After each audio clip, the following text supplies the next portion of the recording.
ગુજરાત રાજ્ય પોલીસ આવાસ નિગમ લીડ દ્વારા વિવિધ આવાસો અને અર્બન પોલીસ સ્ટેશનનું ખાતમુહૂર્ત કરાયું.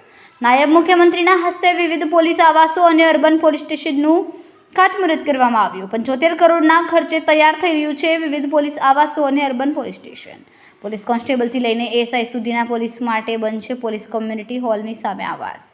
ભૂમિપૂજનમાં નાયબ મુખ્યમંત્રી હર્ષ સંઘવી સહિત સાંસદ મુકેશભાઈ દલાલ, ધારાસભ્ય સંદીશ દેસાઈ રહ્યા ઉપસ્થિત.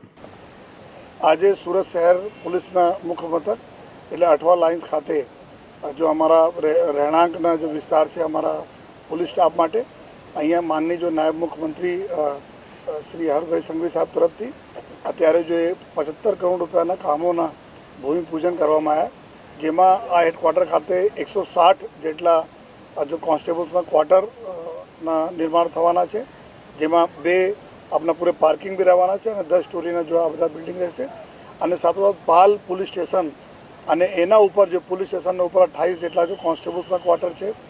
અમરોલી પોલીસ સ્ટેશનમાં જો પોલીસ સ્ટેશનના અંદર જો અમારી જગ્યા છે ત્યાં જો 24 જેટલા સબ ઇન્સ્પેક્ટર્સના ક્વાર્ટર છે જો અને ભેસ્તાનમાં જો 24 કોન્સ્ટેબલનો ક્વાર્ટર, એટલા બધા મળીને 224 જેટલા ક્વાર્ટર્સના પોલીસ સ્ટાફ માટે જો 75 કરોડ રૂપિયાના ખર્ચથી જો બાંધકામ શરૂ થવાના છે અને આવનાર લગભગ 1.5 થી 2 વર્ષના અલગ અલગ સમયગાળામાં આ સંપૂર્ણ કામગીરી પૂર્ણ થવાના છે.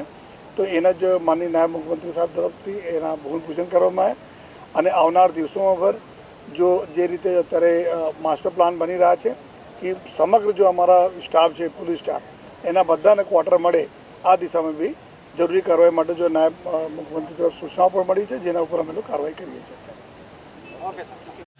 કેમેરામેન હર્ષદ પાટીલ સાથે સુનિલ પાટીલ, સમય મીડિયા ન્યૂઝ, સુરત.